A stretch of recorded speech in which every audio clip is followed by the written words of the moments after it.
I will say at the outset, because I feel compelled to, there will be loose ends in this lesson. And you may say, well, that sounds like you weren't prepared. No, I was prepared, but as prepared as I could get. But when you're reevaluating thoughts that you have had, and maybe you haven't revisited them in a while, and you hear new information, for me, sometimes it's just difficult to synthesize it all with other responsibilities that you have and the limited time sometimes that you have to prepare lessons. But you may say, well, just wait and don't talk about it. But it's on my mind and I want to discuss it. So I hope that you will give me a little bit of room this morning as we look at some particular thoughts.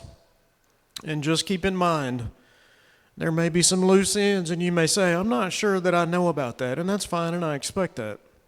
But I would like for you to think about these things too as we go along this morning. And not just here, but when you go home. But I want to start with this picture this morning, and I'm going to assume it's obvious what this is. There is a guy on a motorcycle. Half of him has the protective gear on, the other half doesn't. And I have heard bike riders, motorcycle riders, call helmets brain buckets because they don't like wearing them. Maybe they're uncomfortable, they look goofy, I don't know. And different states in the union have different laws surrounding motorcycle helmets. And you may say, is this a lesson about states' rights? No, that's not what this is about, so don't get caught up in that. And if you're a motorcycle rider, I'm not advocating one way or the other. It doesn't make any difference to me if you like wearing a helmet or if you don't. And I'm not saying that it's sinful to not wear a helmet if you're in a state that doesn't require it. That's all beside the point. My point is this: trying to encapsulate in a picture a big idea. And you think about people who like to ride motorcycles without helmets in states that don't require it. What's the mentality behind that? You say, well, I'm out here to have a good time, and I don't really think I'm going to die this time while I'm out here riding my motorcycle without a helmet. I just don't want to think about it. I'm out here to have a good time, and I want to look cool while I'm doing it, right? So with that particular picture in mind, I tried a little experiment at work, and I tried to make sure that I caught co-workers off guard, like they weren't involved in something, they weren't in a group of other people, they were just by themselves. And I said, I'm going to ask you something. And I said, it's not because I'm suicidal, but I don't want you to overthink it. You just answer it. I said, how often do you think about death? And one co-worker said, and he didn't brush me off, he took it seriously. He said, occasionally I think about it. But then he said, I've just accepted my fate, and one day I'll die. And so he moves on. And another coworker said, it's not often, but I do think about it. But when I do, it's up to a point, and then I just push it away and I stop. And I would say that tends to be the norm. If you live every day and that's your constant fixation, how could you function in one sense? But then there's another extreme, and however you want to pronounce his name, it's a German name. I think it's Thiel, I don't remember. If you don't know who he is, it's not a big deal. But we've mentioned him before. He's a billionaire, so he has access to things that the rest of us don't. And so maybe he thinks about things in a different way than the rest of us do. Peter Thiel wants you to get angry about death. The billionaire venture capitalist wants to live forever and doesn't understand people who don't. Now, he may say that, but in general, isn't that how we behave at times? Like we're just not going to die? I don't want to think about it. Now, there was a book that I have read recently, and I could not find the book in my collection for some reason. I don't know what happened to it. It's a secular book, and it's by a man named George Packer, and he was writing about the cultural shift that our nation has undergone in the past, say, 50, 60, 70 years. And he touches on different personalities across different spectrums of social life and in different professional disciplines, and one of them is this guy. And this isn't the exact quote, but this is pretty well close to it from what I could find. Teal began telling the story of his first awareness of death. The memory seemed so fresh that it might as well have happened earlier that morning. But it took place when he was 3 years old, sitting on a cowhide rug in his parents' apartment in Cleveland. He asked his father where the rug came from. A cow. What happened to the cow? It died. What did that mean? What was death? It was something that happened to all cows, all animals, all people. And then it was sort of like it was a very, very disturbing day, Teal said. And then the interviewer continues. He never stopped being disturbed. Even in adulthood, he hasn't made his peace with death, or what he calls the ideology of the inevitability of death in every individual. For millions of people, Teal believed accepting mortality really means ignoring it. The complacency of the mob. He sees death as a problem to be solved, and the sooner the better. But he looks at the rest of us and says, you all simpletons just ignore it. I'm not about to ignore it because it's a problem. Now, here's our title this morning if you're taking notes, The Sting of Death. Now, when you read that phrase in 1 Corinthians 15, what do you think that's referring to? You think about a bee sting maybe. Well, a bee stings and it hurts. And when you read the sting of death, what do you think? Well, death will hurt and I have to go through it. Is that what this means though, necessarily? Or is there more to it? Now you see the picture here. This is an ox goad, which I think is more of the idea of what's being presented in various passages that we will look at. And it seems like it's less the idea of what death does to you when you go through the process. Will it hurt? I don't know. It depends, I guess. It seems less to do with that idea than the idea that the sting is something that death has and wields to influence you to do certain things. You say, I don't know about that. Well, let's look at some different ideas together this morning about the sting of death. And you just think, the sting is something that death has. And you think about this picture, poking and prodding at an animal. Now, let me be an IT nerd for just a moment. I won't bore you with the details.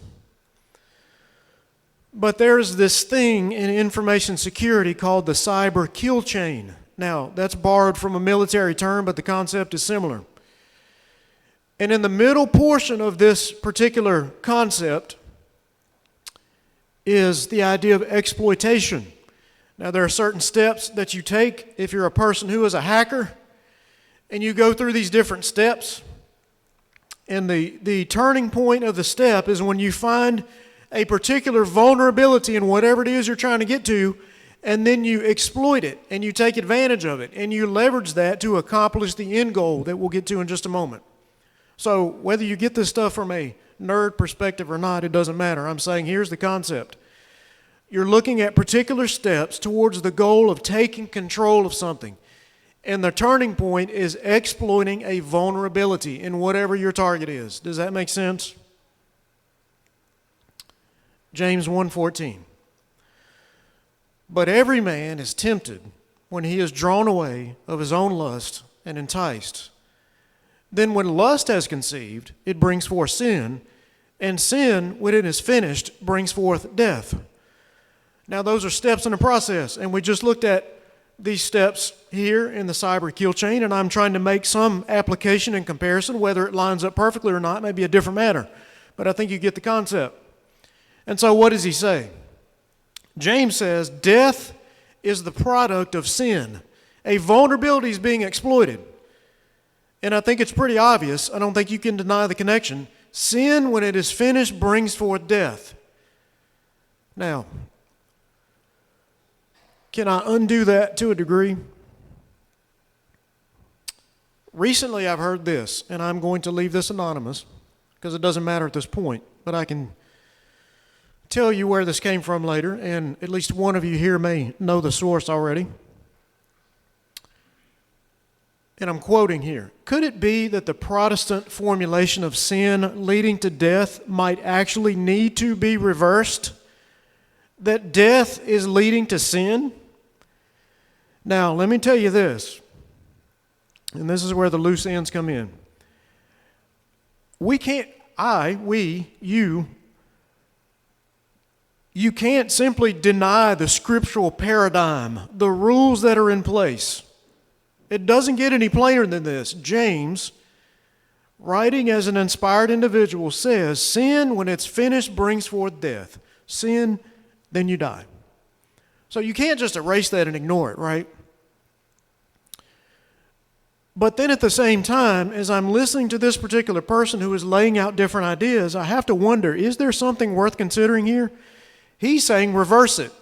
James says death is the product of sin, but this particular individual is saying sin, I'm going to get this backwards myself because it's so ingrained.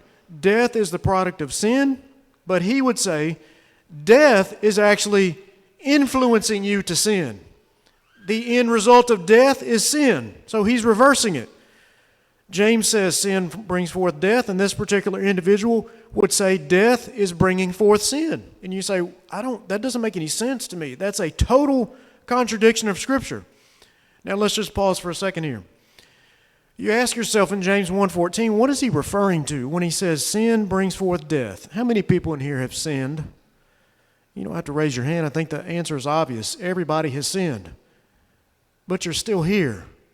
How'd that happen? Well, then you recognize from that it doesn't mean physical death. There's a spiritual component. When you sin, spiritually you die. Well, is it possible that physical death, because we have our mortality in view, or sometimes we tend to try to ignore it, is it possible that it's the case that our fleshly death would influence the decisions that we make, and therefore sin would be the result? Let's look at some things this morning together in that vein. In this particular podcast, here's what the host says as he is having different exchanges with this individual, and he says about himself he has read a particular book before the interview, and it started to change some of his concepts. And he says this: death is not just the literal separation of the spirit from the body, but that death is a whole mode of being. Death includes that, in other words, the idea of separation from soul and body, but it's all about living for the self, trying to cover up the fact that we are vulnerable. And what did we look at? Vulnerability, exploitation. So he continues on. It's all about living for the self and trying to cover up the fact that we are vulnerable. And what did Peter Thiel say? You people who try to ignore death, that's a problem, and I'm trying to fix it. But he says the masses of you, you just ignore it. You push it to the side, and that's how you function. We are mortal, and we will die. And somebody says, I didn't really come here to have this conversation today. This is a bit disturbing. And I had to tell people, when I ask you at work, when I ask you this question, it's not because I'm having problems. So don't think that you need to go and report me to HR. We think he's having some mental issues. Maybe he's having a breakdown. That's not why I'm asking this. We are mortal and we will die, and people think about it, but they tend to try not to. And trying to find things to insulate us from that knowledge and from that fear. Now our scripture reading, Hebrews 2:14. For as much then as the children are partakers of flesh and blood, he also himself likewise took part of the same, that through death he might destroy him that had the power, the dominion of death, that is the devil. Now I want to make a comparison here. As you're looking at the word power, there are different Greek words, and again, we try not to drown people in that. There's a Greek word for power that is called dunamis, dunamite. We're not talking about that. This is a different word. Dominion. You say, well, why doesn't it say dominion in Hebrews 2:14? I don't know. But look at how it's used in 1 Peter 5:11, referring to Christ. To him be glory and dominion forever and ever. Now, what would you say about Jesus? Is he a ruling authority? Yes, nobody would deny that, at least those who claim to be Christian. Now compare it and go back and read Hebrews 2:14. Destroy him that had the power, the dominion of death, that is the devil. So to some degree, God has allowed him to have a certain domain, realm of authority. And back in our chart that we looked at earlier, there's exploitation, and the end goal in that particular chain of events is command and control. So you're exploiting a particular vulnerability because I want to have control over you. Now that makes perfect sense in this particular passage, doesn't it? Destroy him that had control of death, that is the devil. An area of command and control, Ephesians 2:2, where in time past you walk according to the age of this order, the course of this world, according to the prince, the archon, the ruler of the power of the air, the spirit that now works in the children of disobedience. And so in some sense, we're just trying to put the pieces together. We're not trying to invent the wheel and trying to deny Scripture, but we're trying to make sure that we understand all of the pieces that are in play. Why do I make the decisions that I make? And have you connected it like this? Well, I'm making this decision because I'm a mortal being and I'm trying to avoid death. Well, nobody thinks that way. Well, I've run up too many bills on my credit card because I don't want to die. What? How did you get to that conclusion? But there is, it seems like, some chain of events about trying to deny your mortality and make a permanent home. The sting, the goad of death is sin, constantly prodding you. Your death is constantly poking at you. Do this, do that. And the strength of sin is the law. Again, there are loose ends here. We can't possibly discuss everything. Now, I want to make a comparison. Acts 9:5. And he said, "Who art thou, Lord?" And the Lord said, "I am Jesus whom thou persecutest. It is hard for thee to kick against the goad." Exact same word. So when you read 1 Corinthians 15:56, the goad of death. Now just remember in your mind that picture that we looked at. The person with the goad, the cow prod, poking the ox. I'm trying to get you to do something here. And the Lord said to Paul, "I am Jesus. It's hard for you to resist the goad." What's a goad? I'm not trying to talk to you like you're dumb this morning. I'm just saying we're trying to get these concepts in our mind and make sure we're not replacing things in the text that don't really match. The sting of death. What do you think of a bee sting? Is that really what he's talking about, though? Well, death is going to hurt. And when my sin is taken away, death won't hurt. Well, in a fleshly sense, that's not a guarantee. What's being discussed here? What's a goad? To provoke or to annoy someone so as to stimulate some action or reaction. Now, read 1 Corinthians 15:56 again. The stimulus of death is sin. You say, I don't know about that. And that's fine. To drive or to urge an animal on with a goad. Now, I'm not saying we evolved from primates, but there is an animalistic side to our being, right? The flesh, sarx, if you want to get into the Greek, whatever that means. There is an animalistic side. You have urges. You have things that were built in you that have to be controlled. In that sense, no different than another fleshly being, which is an animal. So we're just talking about that for a moment. To drive or to urge an animal with a goad. The urge of death is sin. I don't know about that. That's fine. We're just trying to figure this out.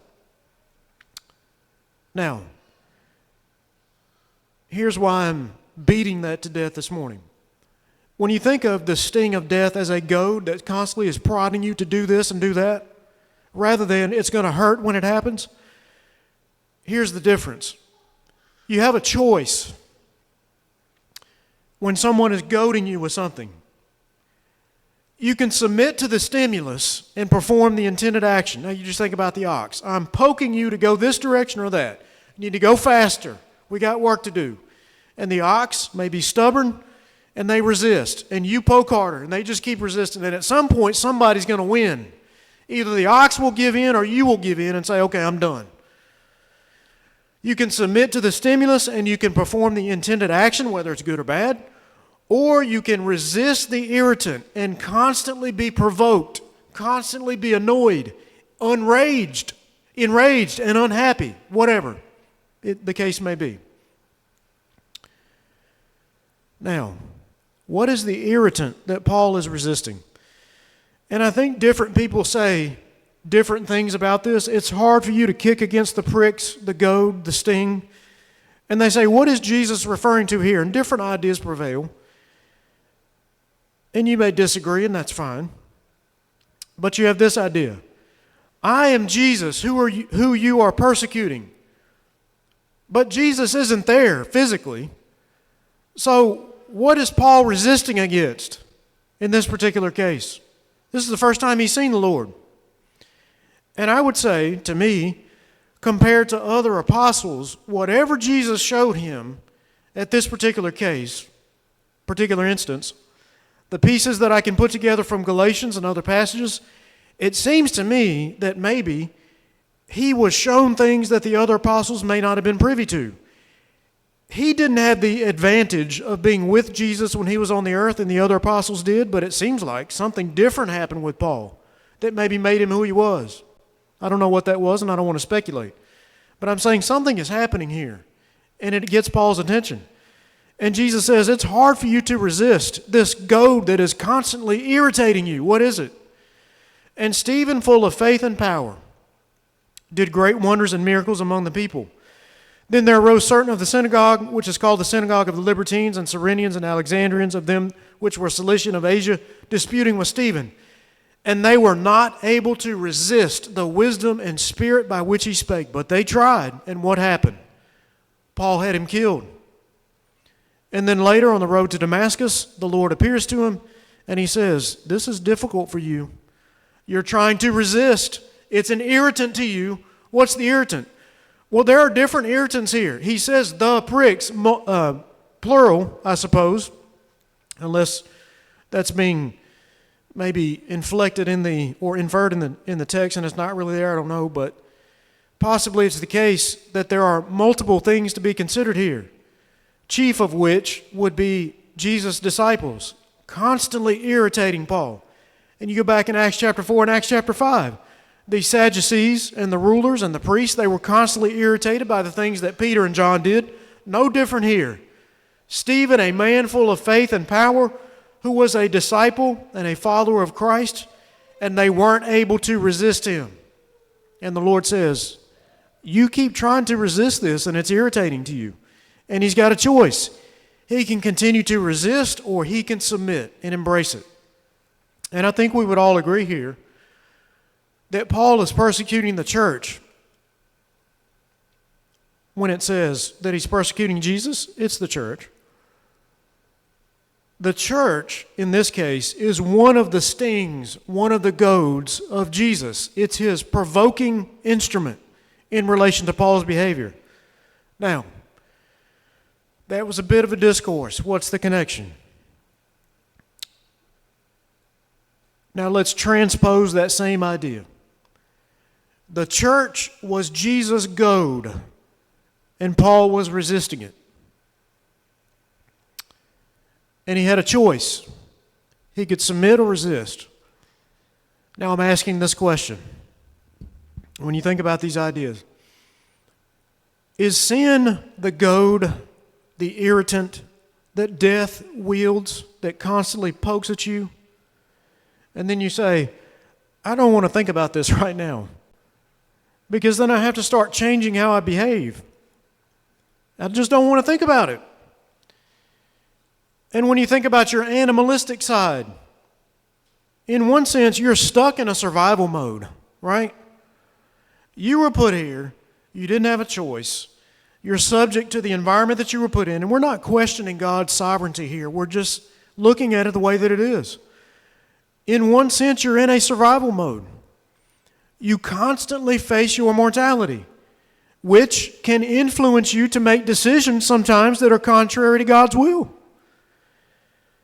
And what did Jesus say to Peter? The spirit is willing, but the flesh is weak. And what did Paul say?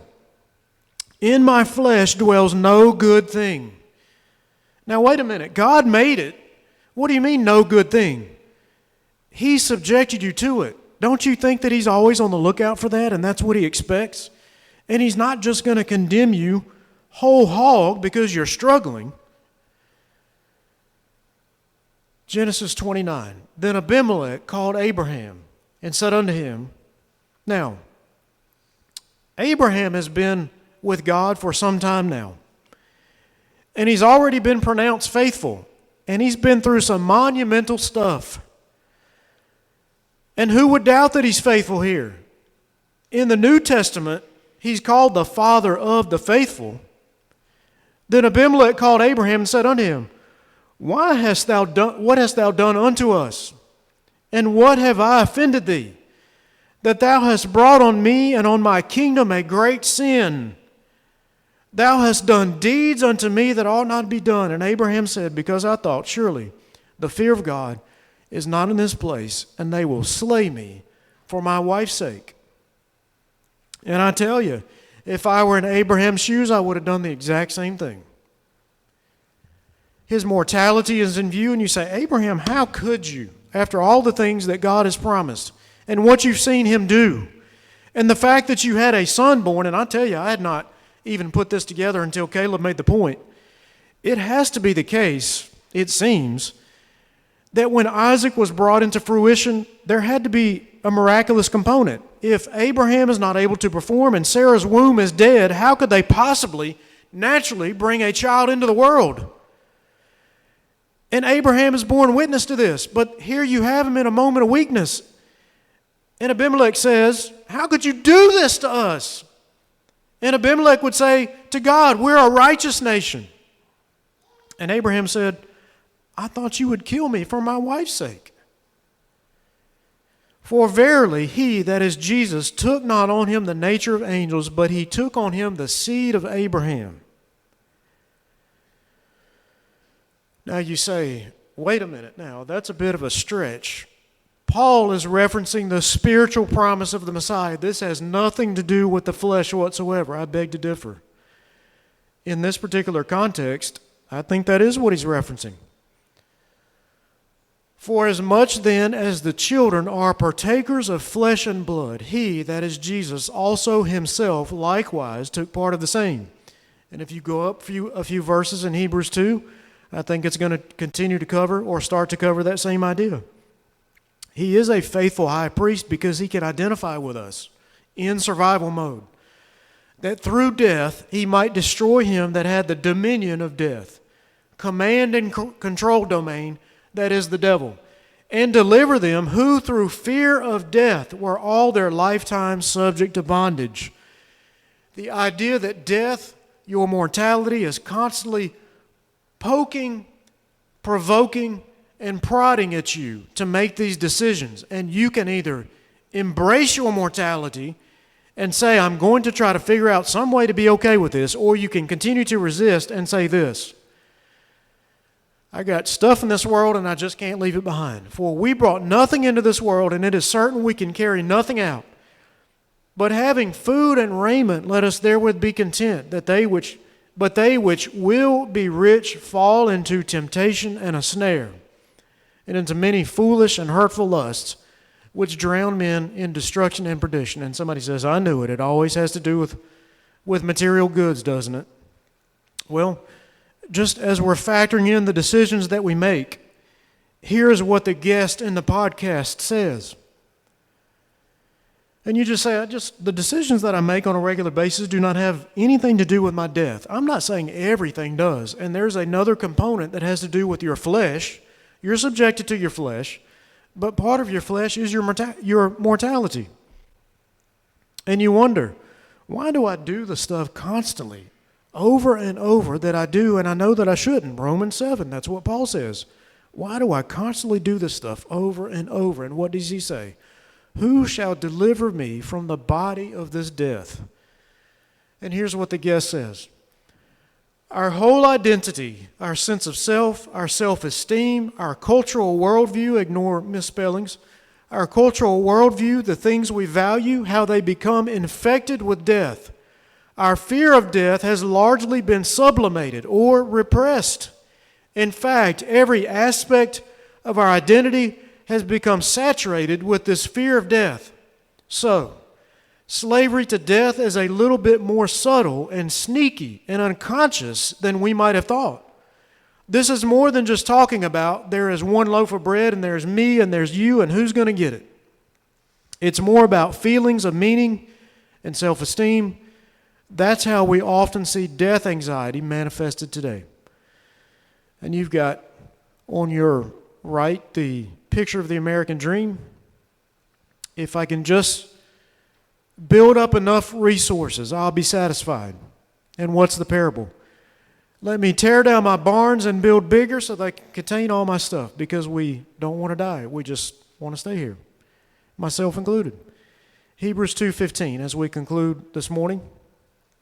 I'll give Caleb enough time to make his way as we transition. All I'm asking, I'm not settling on anything this morning. All I'm asking is for us just to think about these ideas. To a degree, some of it makes sense to me. I'm not saying let's deny James when he says, you sin, you die. But are there some other aspects to it that maybe we don't realize happen subconsciously, unconsciously? I think it's funny when people say you do things unconsciously. Well, I don't think you do much of anything if you're knocked out. Maybe they mean subconsciously. I don't know. As we conclude this morning, Jesus delivers them in some form or fashion, delivers them who through fear of death were all their lifetime subject to bondage. Let's think as we stand and sing.